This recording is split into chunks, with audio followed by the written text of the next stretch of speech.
Numerical एड a spring whose spring constant is 80 newton per meter. ये spring है जिसका स्प्रिंग कांस्टेंट के की वैल्यू क्या है 80 न्यूटन पर मीटर। ये वर्टिकली सपोर्ट करता है एक मास ऑफ 1 kg को, और कहाँ पे, एट रेस्ट पोजीशन पे। रेस्ट पोजीशन का मतलब है मीन पोजीशन या इक्विलिब्रियम पोजीशन, या इसी को ज़ीरो पोजीशन भी कहते हैं। तो हमने क्या करना है, फाइंड द डिस्टेंस, ऐसा distance by which the mass must be pull down, कि कितना नीचे इस मास को पुल डाउन किया जाए ताकि जब इसको रिलीज़ किया जाए, यानी कि इसको जब खींच लिया उसको हम कह लेते हैं कि एक्स डिस्टेंस तक इसको खींचा और इसको फिर रिलीज़ किया, तो ये पास करेगा मीन पोजीशन से, यानी x naught x zero position से, with a velocity of 1 metre पर सेकेंड। तो हम लोगों ने डिस्टेंस एक्स मालूम करना है। तो गिवन हमारे पास क्या है, मास मालूम है, रेस्ट पोजीशन मालूम है, स्प्रिंग कांस्टेंट मालूम है, distance by which it must be pull down, कितना नीचे खींचें कि वापसी पे मीन पोजीशन से गुजरते हुए इसकी स्पीड 1 मीटर पर सेकेंड हो, तो ये डिस्टेंस मालूम करना है एक्स, और वेलोसिटी एट मीन पोजीशन ताकि 1 मीटर पर सेकेंड आ जाए। तो सोल्यूशन की तरफ चलते हैं। ऐसे सवालों को हल करने का फार्मूला होता है v equal to omega under the root जो मैक्सिमम डिस्टेंस माइनस जिस डिस्टेंस के ऊपर आपने वेलोसिटी मेजर करनी है। तो v equal to omega under the root maximum distance यहाँ पे एक्स स्क्वायर है, जितना हमने खींचा है एक्स है, तो एक्स का स्क्वायर माइनस एक्स ज़ीरो का स्क्वायर, जो कि हमारे केस में उसकी वैल्यू ज़ीरो ही होगी।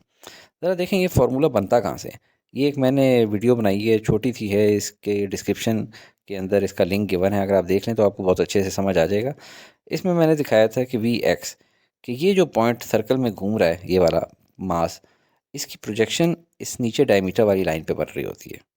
तो मैक्सिमम जो इसका प्रोजेक्शन का डिस्टेंस होता है मीन पोजीशन ओ से, वो कितना हो सकता है यहाँ तक, और ये रेडियस ऑफ सर्कल है आर। जिस तरह यहाँ पे रेडियस आर है, यहाँ पे भी ये आर होगा। तो इसलिए मैक्सिमम का स्क्वायर यानी आर का स्क्वायर माइनस जिस पॉइंट पे आपने वेलोसिटी लेनी है। तो यहाँ पे अभी एक्स पॉइंट के ऊपर वेलोसिटी ले रहे थे, इसीलिए देखें ये वी एक्स गिवन है, तो इसका वी एक्स इस पॉइंट पे गया। तो आप डिटेल में देखेंगे वीडियो तो आपको समझ आ जाएगा।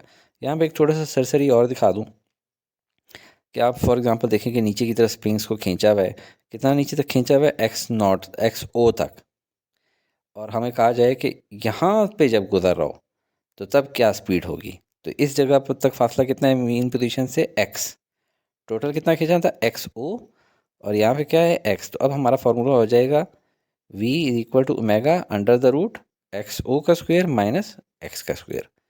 उम्मीद है आपको समझ आ गई होगा, अगर नहीं आई तो इस वीडियो को डिटेल में देख लें, ठीक है। और जिस तरह भी मैंने इसका बताया, v x equal to omega under the root R का स्क्वायर माइनस एक्स का स्क्वायर। तो अभी हमारे केस में ये x square minus x zero का स्क्वायर, और एक्स ज़ीरो की वैल्यू हमारे पास क्या है, ज़ीरो मीन पोजीशन है। तो v की वैल्यू क्या है 1, ओमेगा एज इट इज़ लिखा, और under the root x square रह गया क्योंकि एक्स ज़ीरो की वैल्यू ज़ीरो है। अब यहाँ पे देखें ओमेगा क्या होता है, टाइम पीरियड का आपको फॉर्मूला याद है, 2 पाई बाय ओमेगा। एक दफ़ा इसको देख लें दोनों चीज़ों के लिए। पेंडुलम के लिए क्या होता है time period, 2 pi under the root l over g, और इसके लिए क्या होता है जो कि स्प्रिंग वाला होता है, टाइम के अंदर लफ्ज़ आता है TIM, एम आ रहा होता है तो एम ऊपर आ जाएगा। Time period is equal to 2 pi m over K का अंडर रूट। अब यहाँ पे देखें ओमेगा हम लोगों ने अगर निकालना है, ठीक है, क्योंकि हमें ओमेगा की वैल्यू चाहिए यहाँ के, तो स्प्रिंग वाले केस में देखें कि ओमेगा का मतलब है कि ऊपर कौन सी चीज़ आएगी, के, और अगर पेंडुलम होता तो ओमेगा की वैल्यू निकालने में ऊपर क्या आ जाती है, under the root g. Spring के केस में अंडर द रूट के, अभी दिखाता हूँ। यहाँ पे आया देखें omega is equal to under the root g, और नीचे आ जाएगा एल। इसी तरह इसके केस में omega is equal to under the root k over m. चलते हैं जी, 1 is equal to under the root k over m और under the root x square, और x under the root x square क्या हो जाएगा, square, square root से cut जाएगा तो सिर्फ एक्स रह जाएगा।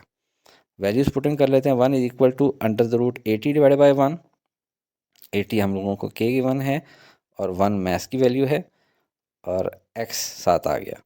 इसको सॉल्व करें, 1 is equal to under the root 80 की वैल्यू होती है 8.944, और एक्स की वैल्यू निकालनी है तो ये हो जाएगी 1 डिवाइडेड बाई 8.944।